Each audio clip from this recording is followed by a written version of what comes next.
Madhya Pradesh bar council से रीवा के वरिष्ठ एडवोकेट अखंड प्रताप सिंह का बार काउंसिल द्वारा कार्यकारी समिति एवं bar council of India fund के साथ ही नियम समिति और अनुशासन समिति का दायित्व सौंपा गया है। उन्होंने बताया कि सदस्य संख्या कम है, मगर हमें सौंपे गए दायित्वों को हम सभी मिलकर पूरा करेंगे। एडवोकेट बार काउंसिल में तमाम मुद्दे हैं जिनमें हम सभी की बात प्राथमिकता से रखेंगे और जवाबदेही ज्यादा है, मगर मैं इसी पूरी निष्ठा से निभाने की कोशिश करूंगा। साथ ही वकीलों के हित में न्याय और मिलने वाली सुविधाओं पर भी समिति की नजर रहेगी। बार काउंसिल की ओर से क्या क्या दायित्व सौंपे गए, इसके बारे में कुछ जानकारी दे दें।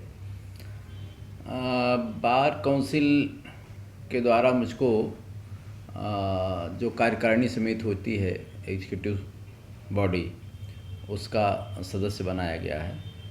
जो बार काउंसिल ऑफ इंडिया में एडवोकेट्स वेलफेयर है फंड की कमेटी, उसमें मुझे रखा गया है।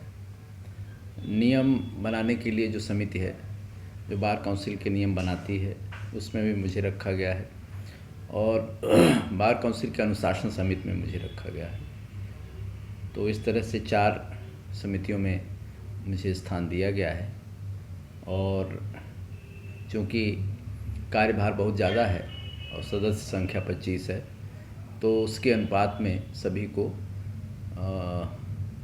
कार्य विभाजित किए गए हैं। जैसा कि सर आपने बताया कि आपको 4 वो दिए गए हैं, तो उसमें थोड़ा सा डिटेल्स में बता दीजिए। इसमें जो कार्यकारिणी समिति होती है वो कर्मचारियों की नियुक्ति, उनके प्रमोशन और किसी भी तरह की बाकी अधिवक्ता संघों में प्रदेश में कोई भी गतिविधि हो रही है, किसी भी तरह की शिकायत आती है और वह कार्यकारिणी समिति में अगर प्रेषित की जाती है तो 5 सदस्यीय समिति उसमें निर्णय लेती है। और इन सारी चीज़ों में कार्यकारिणी समिति का निर्णय जो है वो मान्य होता है।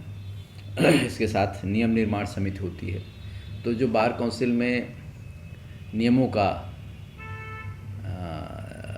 निर्माण किया जाना होता है, किसी नियम की आवश्यकता है, किसी के संबंध में कोई प्रश्न है, तो वो सारे फिर नियम निर्माण समिति को प्रेषित किए जाते हैं। वहाँ पर उसमें कार्यवाही होती है। अनुशासन समिति में, अनुशासन समिति जो होती है वो पूरे प्रदेश में ये देखती है कि अधिवक्ताओं के बीच उनके जो प्रोफेशनल जो उनके दायित्व हैं उनका वो पालन कर रहे हैं कि नहीं, और सामान्य आचरण उनका कैसा है। अगर किसी भी तरह का उनके आचरण में दोष पाया जाता है, व्यावसायिक या अन्यथा, तो उसमें कार्यवाही, अगर शिकायत होती है, उसकी प्रक्रिया है, उस शिकायत के बाद उन शिकायतों का निराकरण अनुशासन समिति करती है। वॉइस ऑफ राइट्स के लिए रीवा से नितेश सिंह गहरवार की रिपोर्ट।